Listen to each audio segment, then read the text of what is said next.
I just want to wake up every day, throw a leg over my scoot, and ride. American Roadrunner. American Roadrunner. Stories from the road. Whether you are a rider, wrencher, racer, or just a weekend warrior, this is the show for you. You found us, my fellows. Welcome to the American Roadrunner Motorcycle Show, brought to you by the book American Roadrunner. And now, your host, Bob Marshall. Welcome back, my fellows. Another American Roadrunner Motorcycle Show. I gotta tell you, things have been a little off. I woke up Monday morning only to figure out through the Instagram that my good buddy Chris Taylor had passed away Sunday night in a motorcycle accident. Cool Breeze Chris, we called him. Needless to say, Chris Taylor was a really good dude and a really good riding buddy I would run into from time to time. So I thought I'd share a few quick road stories about one Mr. Chris Taylor. I know for me, I met him maybe 6-7 years ago at one of the Chillardies. Chillardy was what the party we called celebrating the birthday of one Mr. Charles Davis, Nomad Charlie, you heard on the last few episodes, and his cousin, Velarde. Velarde's a good stampeder and friend as well. Anyways, so I met Chris at this Chillardy. I think that year we all met up in Scottsdale, probably at that one bar across the street from the bicycle. TT Roadhouse, that's what it's called. The TT Roadhouse. Met up there, cruised on up to Payson. We might have gotten to take a stop over at a good bar in between as well. But anyways, we cruised on up to Payson. Our buddy Keith had a nice little joint he was putting together where they were doing pizzas, and he had the oven and everything going. And it's kind of great if you ever been to Payson. It's just one of those places that you can kind of relax, and where we were, you could walk everywhere. That big cow that hangs over the road at that very fine establishment was right across the street. Strip club of some type. I think they've only got 3 women dancing in there, but it's a pretty chill place. But I remember as soon as we got there, it was quite frozen. I don't remember if it was March or April, but Chris didn't bring the correct riding gear, I thought, and he had a big stream of freaking saliva going down the side of his face by the time we got from Scottsdale to Payson. Oh my gosh, it was so darn cold, and it was frozen to the side of his cheek. That's when I thought, this dude's my kind of dude. So we got to hang out and have a good time, enjoy the party, and all the other good things. And I remember maybe a year later, he was in an accident, and maybe 2 years later, when he was in the accident, I started messaging with him a whole bunch. I got to look at these messages last night. Oh my gosh, we had a good time throwing back and forth good music, including a little Willie T. Taylor. Willie T. Taylor's just one of those great musicians, especially people who ride, can really enjoy, really connect with. I'm a big fan of his music. I'm going to share a little bit of it with you right now. This is me playing a little song for you, Chris. Little Willie T. Taylor, I'm Everywhere Now.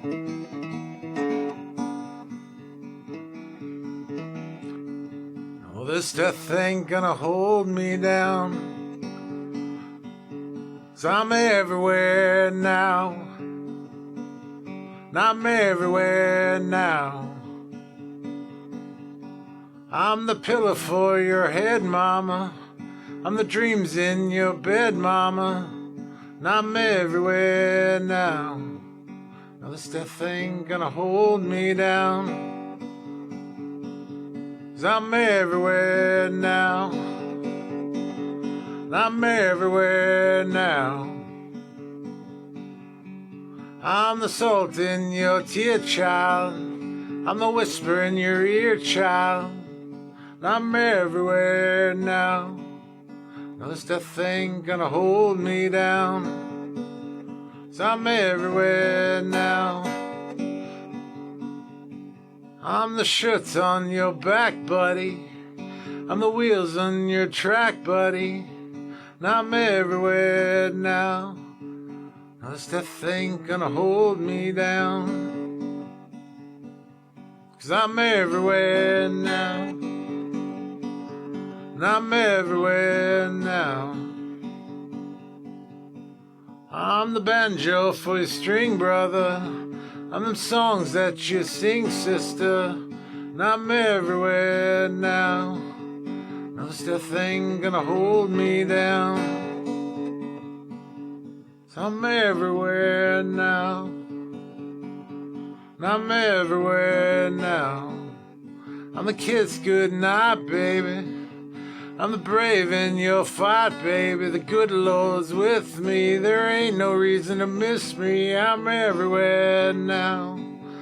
No, this death ain't gonna hold me down. No, this death ain't gonna hold me down. No, this death ain't gonna hold me down. 'Cause I'm everywhere now. I'm everywhere now. I'm everywhere now. I'm everywhere now. Sometimes it's nice just to pick up a guitar, use a little music, a little bit of my words, a little bit of the voice God gave me, whatever that may be worth, and enjoy a little music. Here's to you, Chris. My favorite memory of Chris was after this accident. We were all hanging up out at Hippie Dave's place in Cornville. Good old Cornville, Arizona. We'd have these corn-free events. That's what they were called, corn-free. Hopefully they go on next year. They went on many years. And my pops and I had cruised up there, and we were hanging out, having a good time. And my dad had decided to go sit off in the corner away from the fire in Hippie Dave's shed garage that he's got there. And all of a sudden, this young, skinny guy hobbles up and sits down next to my dad. And I went, oh, man, that's Chris. Like, I hadn't seen him in a year. In his accident, he was barely walking and he had grown his hair long. And so I go on over and say hello, and we have a great chat. And he sat there the whole night, him and my dad, just solving the world's problems. That was the last ride I ever got to take with my pops. Corn-free, Cornville, Arizona. I know I ran into Chris a few more times after that, and he always had good things to say about my pops. It meant a lot to me that he got to know him. I think our good buddy Long John said it best, that we all know the chances we take when we sling a leg over a sled. It's just always rough when it happens. Very rough. Chris, you're going to be missed, my friend. You were definitely one of the good ones. It was nice hanging out with you and all the times we did. Bisbee, Paris, California, Los Angeles, Ventura, all the other places in Arizona. Chris was from downtown Phoenix. Chris Taylor, one Mr. Cool Breeze Chris. You will be missed, brother.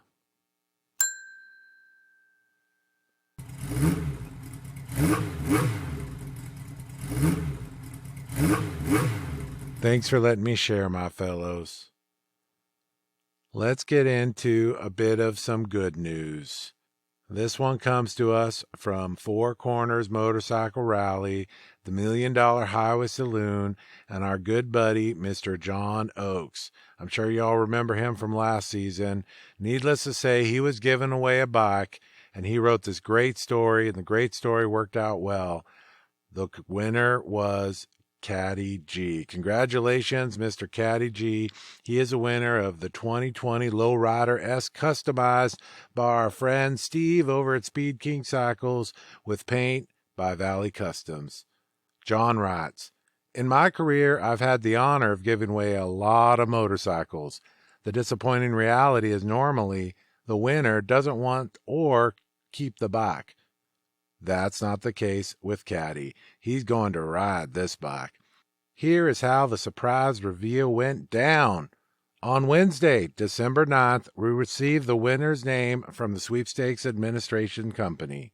Upon learning the winner was from Riverside, California, that's where I am, by the way, he entered to register for the Quaid Harley-Davidson and Four Corners Motorcycle Rally Veterans Ride benefiting Warrior Build 232. I personally didn't recognize the winner's name, so I immediately called Brandon over at Quaid to see if the winner was a customer he knew. The winner could have been from anywhere in the continental 48 United States, but he wasn't. He was one of only 200 people that rode with us, so a very narrow group. Brandon immediately outbursted when he heard the name. I know Caddy. I've known him for 25 years. After Brandon calmed down, we cooked up the plan to call Caddy and see if he was available to come to Quaid Harley-Davidson. He answered and said yes, but we didn't tell him why. I immediately jumped in the truck and headed to Durango Harley-Davidson to be with the bike when we told him he was a winner. This screenshot is from the moment I told him he was a winner of the bike. Check it out on the gram, Four Corners Motorcycle Rally. Caddy is a veteran himself, currently doesn't have a bike, bought a helmet and borrowed a bike to go on the ride, and his brother, who's an active rider with a 2019 Road King, is moving back near him after living out of state for years. He's going to ride this bike. He's going to make memories. Congrats, Caddy. Cheers to everyone who entered the sweepstakes but didn't win, and the bike but got some hot sauce, rib rub, barbecue sauce, shirt, hoodie, hat, beanie, coffee, veterans ride tickets, and anything else from $1 Million Highway Saloon. Well written, Mr. John Oakes. I gotta say, that story totally made my day when I read it several days ago, and I just had to share it here on the show. Anybody interested in some more riding stories? Let's get into it. We've got some really killer people doing some really killer things on these roads of America. Yes, I'm talking about the Ride 1K in a Day. It makes me so happy to share so many other riding stories as I've gotten to share so many of mine with you. Here we go. To start it out, one of our very favorites, D2 Traders. Mr. Pete with Death to Traders. If you've read my book, you know Pete and Jen are very good friends of mine. This man crushed 3 consecutive 1Ks from the state of Arizona up to the state of Maine on his rigid chopper. And by rigid chopper, I mean his D2R rigid beast is something that has passed me several times in the middle of the night. I've got nightmares about this machine. It's quite amazing. If you get a chance to check it out, he's on the gram at D2 Traders. Needless to say, it was 3,061 miles in 60 hours, 56 minutes. This is no small feat, but for this man, it might just be a walk in the park. Here's his first leg of the trip, 1,011 miles in 15 hours, 50 minutes. To celebrate turning 60 at the beginning of this month, I decided to challenge myself to ride a 1,000 mile a day over 3 consecutive days. And it turns out it's almost 3,000 miles from North Phoenix to my family's summer camp in Maine. It also was a great excuse to get away from the endless 110-degree days of the Arizona summer. My plan was to leave each morning at 3 a.m. and get to my destination before sunset. I wasn't planning on racing the clock, but as each day progressed, something would click in my brain. The speed went up, the legs got longer, the stops shorter. Day 1 did not start out well. From the initial fuel stop, I jumped on I-17 south to run out to the I-10 and back to get the 88 miles needed to make it 3,000 miles to Maine. I hadn't gone 5 miles when suddenly the whore's headlight went out, and by whore he means the bike I have nightmares about.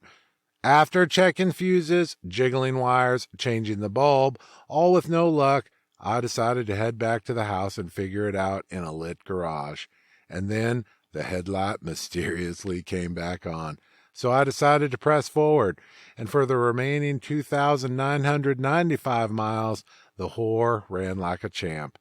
Having gotten used to an LED headlight bulb, going back to a stock bulb made it feel like I didn't have headlights at all, and I definitely welcomed the sunrise when it came. It was a beautiful ride through northern Arizona, Utah, and Colorado with lots of sweeping turns and majestic scenery. Warm, at least after Flagstaff, which was freezing. Very little traffic for the first part of the day, and a nice tailwind. The big time sucker was a couple of construction zones on I-70 in Colorado, of course, one of which was a steep grade up to the Eisenhower Tunnel. It was a parking lot as 18-wheelers in low gear set the pace. Very glad to be on a liquid-cooled bike. There was a ton of overheated cars pulling to the side the whole way up. The final 200 miles included transiting Denver's shitty roads and drivers while taking a few good whacks that come with riding a hardtail. Ready for day 2. My man Pete! This guy was rocking it. Well done, sir. The second leg, Mr. Pete did. This is day 2 of his 3,000 miles in 3 days from Arizona to Maine. Day 2 started before 3 a.m. as I woke up before the alarm and felt raring to go, plus worried about having to cross the 2 time zones. My first stop came very quickly as I was way underdressed plus needed coffee. Then, in the Platte River Valley, hit heavy fog where I had to follow a truck towing a trailer with no lights for an hour at 40 to 50 miles per hour. But when the sun came up, it was a great day bombing across Nebraska and the rolling cornfields of Iowa. There's plenty of traffic, but it didn't impede forward progress. In fact, it probably helped by being able to hide in it. Once I crossed over the state line into Illinois, the speed did not diminish, but the fun factor rapidly did, in proportion to the deteriorating roads. Frost heaves every 5 to 10 seconds was exhausting. Tons of bikes had been going the opposite direction all day, but I got to Sturgis, Michigan with plenty of time before sunset to change back to LED headlight bulb, check the bike over, and go grab dinner and liquid refreshments before sunset. Day 3 was going to come all too soon. The third and final stretch for Mr. Pete. Got on the road at 3 a.m. after 4.5 hours of sleep, but this morning I was feeling the previous 2,000 miles.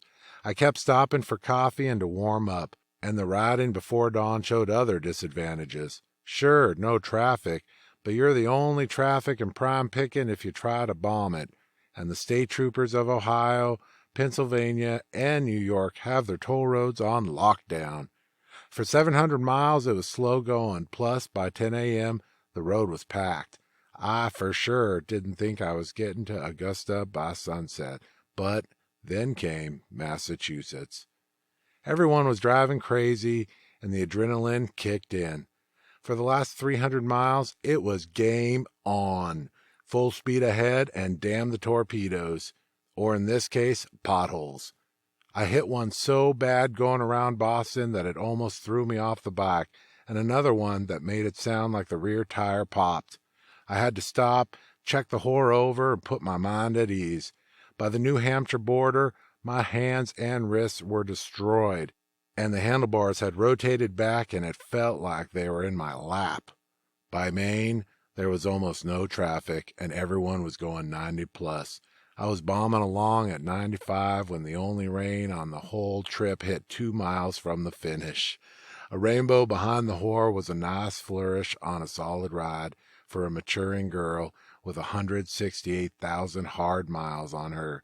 20 more miles got me to camp and a week of R&R on the lake. I will need it all. The ride home will be conducted at a far more leisurely pace, I can assure you.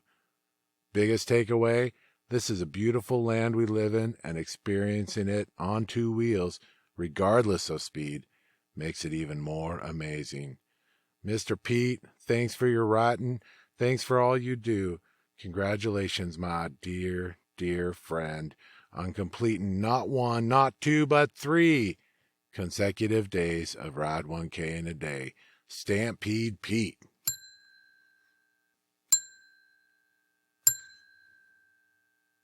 Next up, one Mr. Craig Paul crushed this 1K loop with a few friends, 1,023 miles in 21 hours, 16 minutes.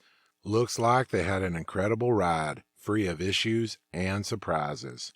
On June 11, 2020, several members of the Blue Knot Motorcycle Club Virginia chapter took a 1,000-mile ride to ride with pride in solidarity and brotherhood. The day began early in Haymarket, Virginia, and after meeting and a quick fill-up, our day began. We continued down the Woodbridge, Virginia, to meet the rest of the group before pointing our 8 bikes south. We continued on to Richmond as the day started to bake the asphalt. As temps began to climb with each mile, the ride continued along the East Northern Carolina Interstate through Roanoke Rapids and on to Fayetteville. As we continued towards Pedro south of the border, the temperatures climbed into the triple digits. Determination was high as we neared the turnaround point. The dream for Carolina barbecue for lunch was crushed by COVID. As we rode past the halfway point, all we were seeking was cooler air. The flat Carolina countryside started to give way to small hills passing Charlotte. As we continued towards the starting point of the Back of the Dragon, the twisties called, but the clock was becoming our enemy. The draining humidity had taken its toll. Onward to the small town of Wytheville, the elevation began climbing. The temp started to drop 87, which was very comfortable compared to the 100-plus temps in the lowlands. The setting sun made for a majestic backdrop as the 8 nights soldiered on, kissing the eastern side of the Blue Ridge Mountains as the sun set to the west, dropping below the old range. We continued that last 250 miles. Soon it was us and the tractor-trailers rumbling northbound on Interstate 81 with the finish line in sight. As the clock passed the midnight hour, we turned eastbound for the last 50 miles. All in all, a great day of riding with my brothers. As we broke off for the final exit of our interstate, the sweet and grit of the day of the road was worn like a badge of honor on bikes and riders alike. The midnight hour had passed, as had 1,000 miles. A great day. Well said, Mr. Craig Paul. Congratulations on crushing the 1K loop. Victor Calloway knocked out his 1K with a few friends, 1,055 miles in 20 hours, 16 minutes, adding to the group. He wrote, "Myself and 7 of my Blue Knot brethren set out on 11 July 2020 to ride 1,000 miles. We met up in Woodbridge, Virginia around 6 a.m., headed south on I-95. We decided to stop approximately every 100 miles to fill up and take a break. Next stop was Richmond, Virginia. From Richmond, we rode into North Carolina, making a quick pit stop, and headed to the world-famous south of the border to see Pedro. We made it to South Carolina close to lunchtime, so we refueled the bikes and ourselves. After getting a bite, we saddled up and continued on our journey, leaving I-95 to U.S. Highway 301 west to Orangeburg, South Carolina. From Orangeburg, we headed northwest towards Columbia, South Carolina, on I-26, connecting to I-70 north, continuing past Charlotte, North Carolina. We stayed on I-70 until it merged onto I-81 in Wytheville, Virginia. We proceeded on I-81 north to Front Royal, Virginia, exiting onto I-66. Finally had the home stretch. The clock had passed midnight, but we knew we had hit the 1K mark. Now it was making it home safely.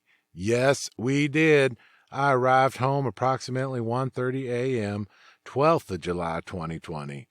It was a long but fun ride. I'm proud of my MC. Well done, Mr. Victor. I've been on these roads myself. Needless to say, they're just as pretty as can be. Congrats, sir. We got some excitement at our 500th Ride 1K. This one on the gram at the Llama Biker. Crushed this Texas to New Mexico loop. 1,053 miles, 21 hours, 41 minutes. Texas to New Mexico. How beautiful. And the Llama Biker writes, "This was one of the best riding adventures I had in my entire life. Before taking on this challenge, the longest ride I had ever did was 242 miles. Well, I can finally say I've rode over 1,000 miles in less than 24 hours. During the trip, a few gremlins knocked down my left mirror and ripped the screw out of one of my saddlebags. Thankfully and luckily, I had my gremlin bell protecting me from further damage and or potentially an accident. If those who don't know about the gremlin bell, look it up. The legends are true. I'd highly recommend any biker to take this challenge. This is something powerful and magical while you are riding on the highway with just you and your bike. You truly find yourself away from all the negativity that surrounds us today. Thanks for those who kept up with me on my social media platform and support me during the adventure, especially my beautiful wife. Well said, the llama biker. A venture afoot, bringing it back to California at J.N. Mason 79, knocking down a 1K loop, 1,009 miles in 18 hours, 56 minutes. They right. I've been pretty much locked in my house, like most everyone else, since mid-March because of this pandemic. I was doing just fine with it, and then, all of a sudden in mid-May, my dog tragically passed away. Not something I was expecting or had time to prepare for. That usually threw me for a loop and made being in the house tough to handle. I was constantly looking for an excuse just to get outside and away from the heaviness. About 2 weeks after she passed, this 1K challenge popped up in my Instagram feed, probably because I follow one of the sponsors. My thought was, that's perfect. Hell yeah, I'm fucking doing that. I'd never ridden that many miles in one go on my motorcycle and nowhere near the amount of hours. It took a little while to Google map a route. I found routes that were many hours faster than the one I ended up choosing. But in the back of my mind, they all seemed rather boring because they were on main interstates. I wanted to get some back roads in if I was going to do this to make it worthwhile. I ended up picking a route that mapped out at over 16 hours and passed by my buddy's place in LA, which was a bonus. I, not too persuasively, asked my brother if he'd like to do this ride with me. He didn't show much interest, and I didn't press him on it.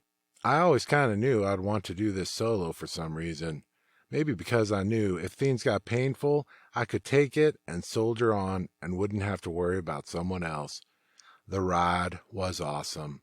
Great scenery, good and not so good smells, the 5 South, we understand. Crazy right-hand gusts of wind and a near head-on with a blonde ditz on the 395 who severely misjudged the room she needed to pass in a single lane. Luckily, I was able to throttle down and get into the shoulder and flip a bird. The last 3 hours in the dark was awesome while being tired. But I made it. Great ride and worth it. It's always good to challenge yourself. I'd do it again in a heartbeat. Well written, Mr. J.N. Mason, 79. Congrats on your ride 1K. Welcome to the club. Let's head on over to the Midwest, as they say, for one Mr. J_Scott31 crushed his 3rd annual 1K, and he did it fast. 1,016 miles in 13 hours, 53 minutes. Congrats.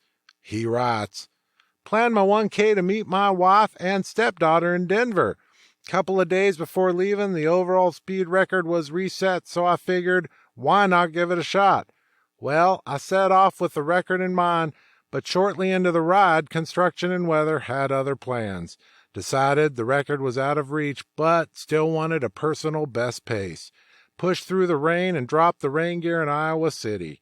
Beautiful weather the rest of the way into Denver, hitting my 1K as the sun broke through. Well done, Mr. J_Scott31. You did it right. Set your personal record. This is your personal challenge.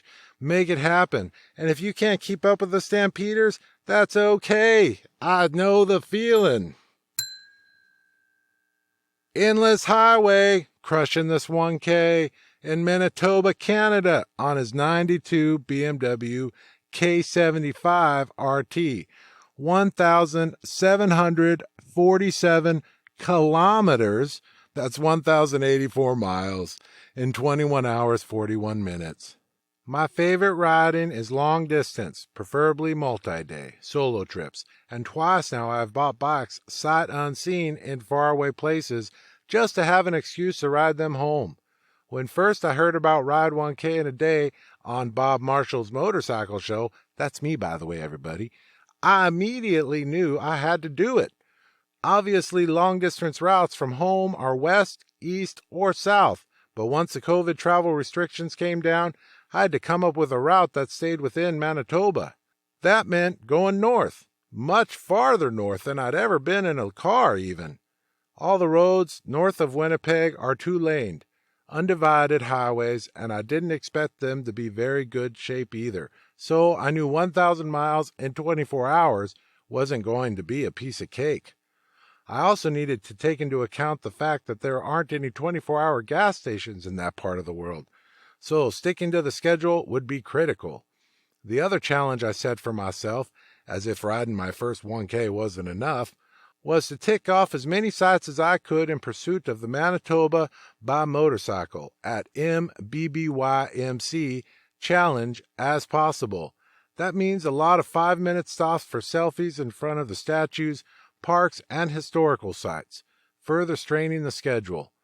After a couple of false starts due to bad weather, I finally had a window open on July 3rd, and I set out around 4 a.m. with my saddled bags packed with gas. For the next 20 hours, I had a blast. Not only was I seeing part of my backyard for the first time, but I was also experiencing it all in the best possible way, from the seat of a bike. Other than the speedometer taking a crap right before I left and leaving me with no odometer reading, the K75 was great, eating up the miles effortlessly and without a single complaint.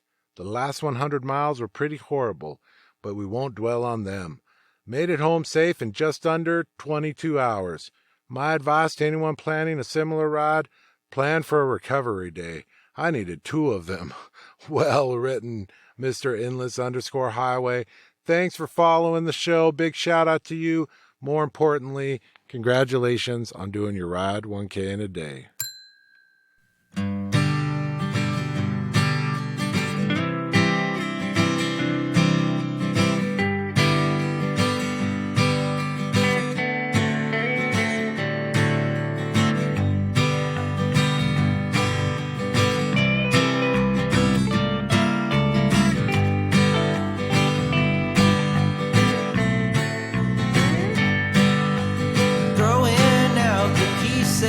On my way back home from school, everybody knows I play the fool. I've been saving trash on that spot up on the hill. I found a couple things I'd like to share.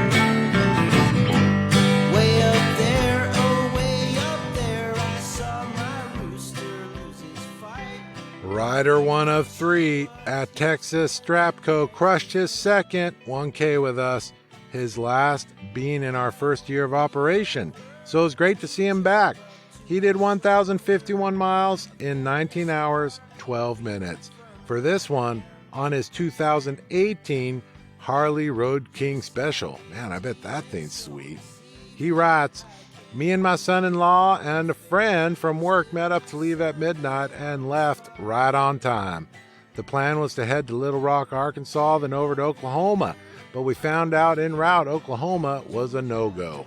So north we went at a high rate of speed, blowing through the night and past a couple of cops in the same town at 90 miles per hour. I'm assuming they were napping. We hit Little Rock and then went west to Fort Smith. We decided to go south through Arkansas in the Ouachita National Forest, knowing it would add a little time but should be a cool ride. Well, it added a shitload of time. It was 150 miles of nothing but curves and damn logging trucks with 10 cars lined up behind them and not many spots to pass. So we did what we could and just enjoyed the view, which was awesome. So after a frustrating 150 miles, we hit the interstate ready to roll. It was all but stop traffic.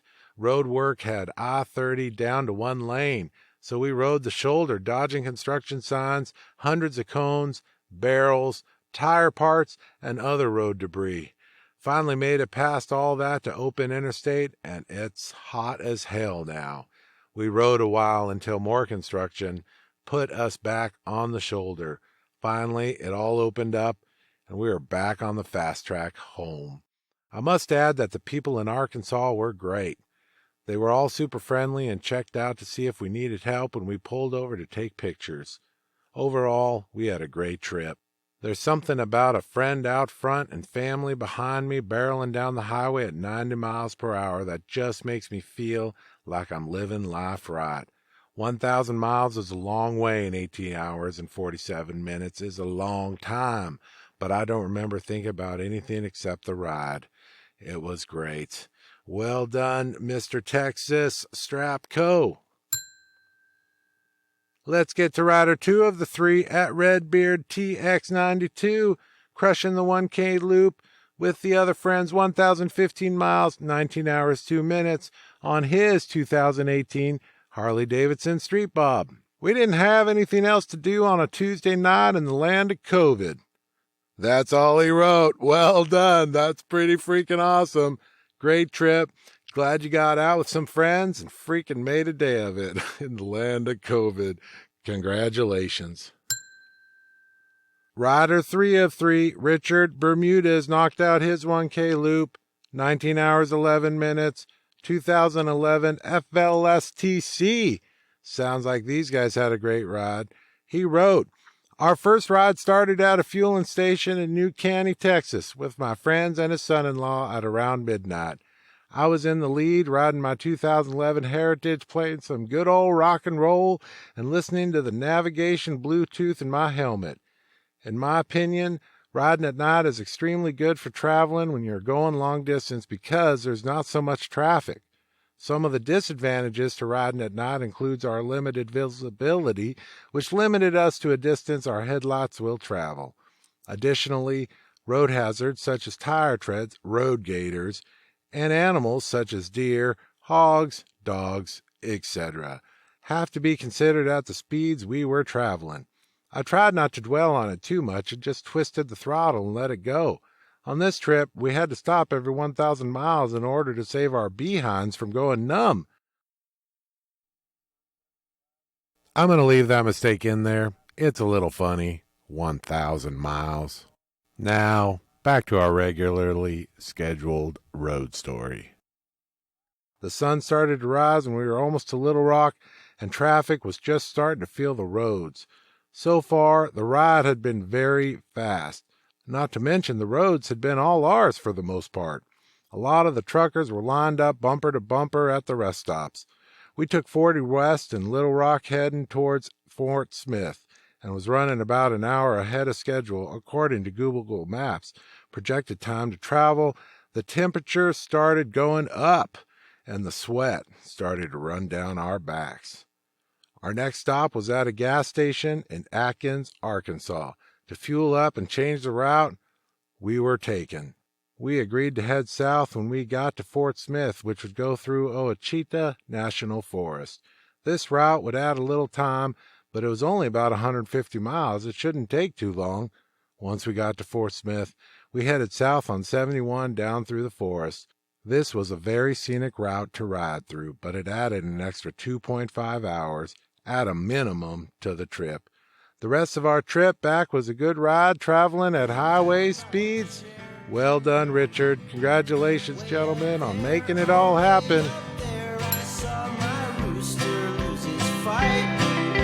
I wish he was here standing next to me. I would lean over and he'd jump up to my shoulder. A feathered star feeding from my hand. Your sideways dealing so deceiving. I can read it on your face. Still I signed it on the spot. In another year I'll be here and you'll have to live with me. Haven't spent your only shot.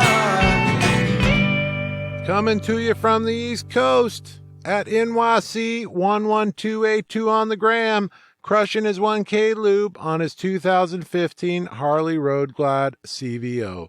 1,067 miles in 18 hours, 4 minutes. He writes, needed to clear my head after everything that has happened in 2020. Well, that's an understatement, but well done. Decided a 1K in a day was the ticket. Staying within the boundaries of New York, I lived here my whole life and had no idea how different the state was up north. Started the day with some fog and cold weather, but it warmed up to the mid-90s by noon. As you can see from my picture, I was not very excited about the heat. It was indeed the perfect ride regardless. No rain, clear skies, clear roads, road therapy at its finest. Well written, Mr. NYC 11282. Welcome to the gang. Here's a good one. Way down in the south, rider one of two at Aaron_Sheehan. That's AARON_SHAHEEN. Knocked out his 1K with a friend on his 1999 Harley FXDX. 1,000 miles, 17 hours, 42 minutes. These guys were rocking. He writes, we wanted to go to Key West, but it wasn't far enough, so we went to Charleston first. Left at 2 a.m. We were super impressed with how good of time we were making and the lack of traffic there was. We even went through some torrential Florida downpours that lasted only a few minutes. Then we got to Key West. The traffic was so slow and the last leg was punishing. Also, one of our tires was slightly larger than factory size, so once we got our destination, we had to do a few more miles. Either way, we are so stoked to have done this and join the ranks and all the other 1Kers. Until next time, welcome to the ranks, Aaron. Rider 2 of 2 on his 2006 Harley Street Bob. He writes, we decided to do a 1K and figure if we were riding 1,000 miles, it might as well be to somewhere cool. We left Middle Georgia about 2 a.m. with plan to hit Charleston, then Key West. Once we started riding through the night, we were a little disappointed we didn't leave at sunset and do the whole ride in the dark. It was so nice and cool.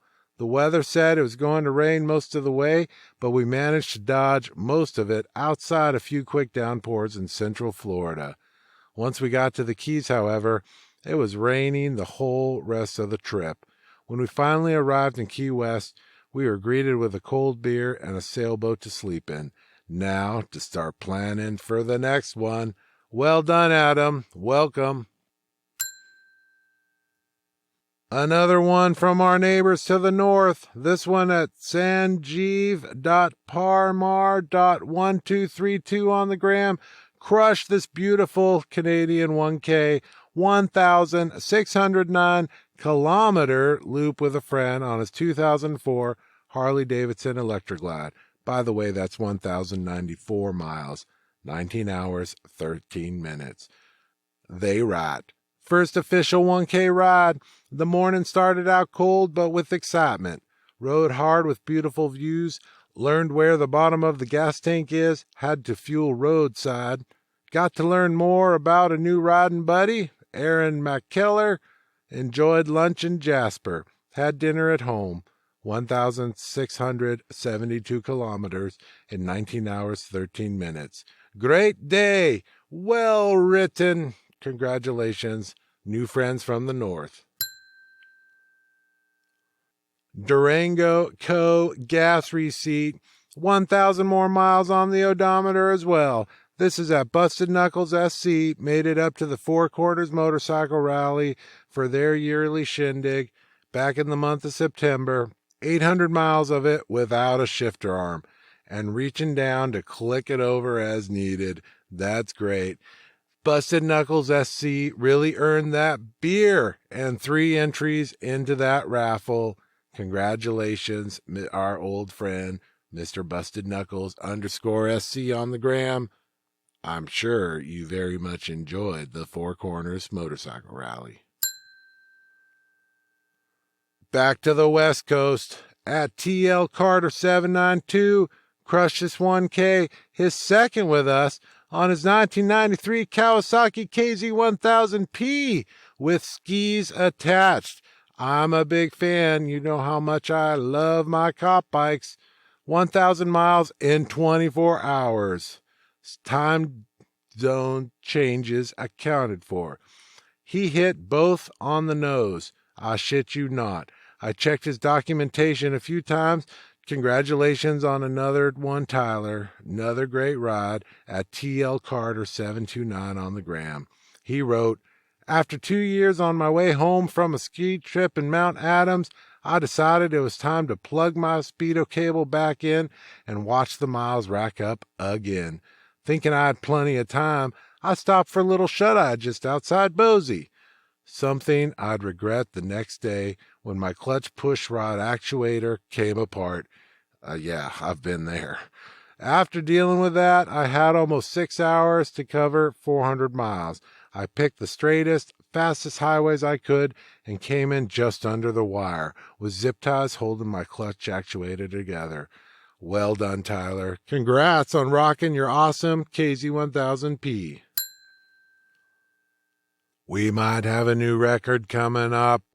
Dun dun, dun dun, dun dun. But first, at Hell X and Wheels, crushing a 1K around Vancouver. All right, some more friends up on the north there.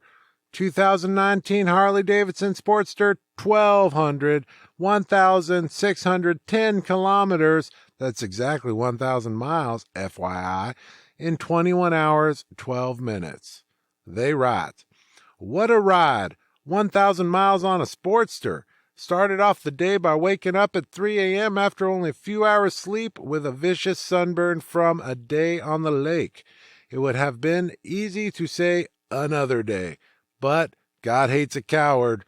About halfway to Tofino, I came face to face with a bear standing in the middle of the road, who seemed less than impressed he had to move out of the way. In Tofino, I watched the sunrise on Long Beach, looking out over the Pacific Ocean.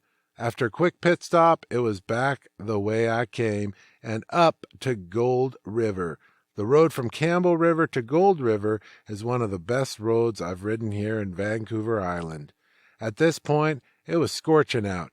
Every time I slowed down and stopped in traffic, it felt like my sunburned legs were being held on a hot grill.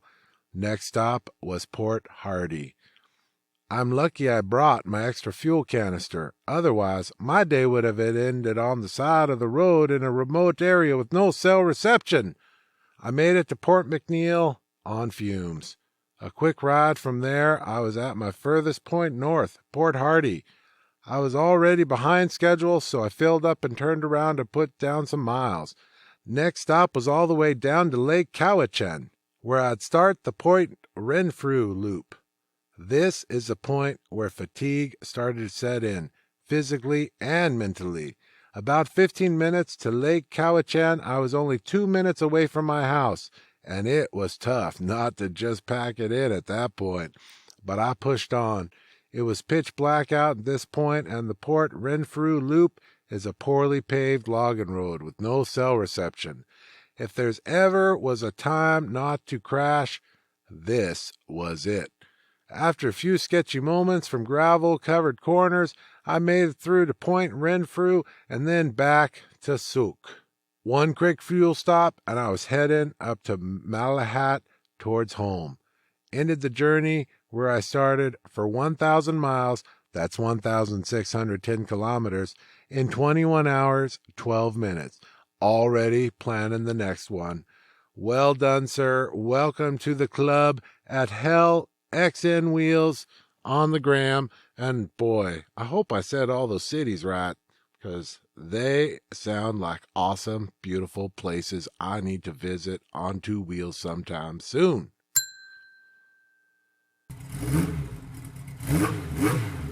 And just like that, another American Roadrunner motorcycle show is about to come to a close. But before it does, don't forget, check it out exclusively on Audible, American Roadrunner, the book, read for you by yours truly. I don't know if you like audiobooks, but I know I do. And needless to say, I made sure this one was produced nice and loud. 80 miles an hour in the middle of nowhere on your motorcycle with your helmet on, you will absolutely hear it. In case you missed the announcement, a few weeks ago, I was fortunate enough to be a guest on the V-Twin podcast. That was a lot of fun. Always good to share information with fellow people who ride, and more so, always a compliment to be an invited guest on someone else's motorcycle podcast. But as I mentioned on that show, I'm giving away a few promo codes. So if your IG handle happens to be Hall Spain, HALLSPAIN, next one, Gangrene Glide, GANGREENGLIDE, or Wild Ass Craig, WILDASSCRAIG. And just for good measure, I pulled another one out of the hat with Goose Marlowe, GOOSEMARLOW. If you're any of these people, DM me. I've got a free audiobook promo code for you. Check it out exclusively on Audible. Don't forget you can get the book on Amazon, either in softback or ebook. Your choice. Until next time, my fellows, keep the rubber side down. Boy, it's getting cold out there. American Roadrunner. American Roadrunner. American Roadrunner. American Roadrunner. All I want is a machine between my legs and open road. Show music is brought to you by Meek. The American Roadrunner Motorcycle Show is brought to you by the book American Roadrunner and is an American Roadrunner publishing production. Find us online at AmericanRoadrunnerthebook.com. Find the book on Amazon or anywhere books are sold. Keep up with author and racer Bob Marshall and all his adventures and stories from the road on Instagram and Facebook at American Roadrunner. We'll see you on the road.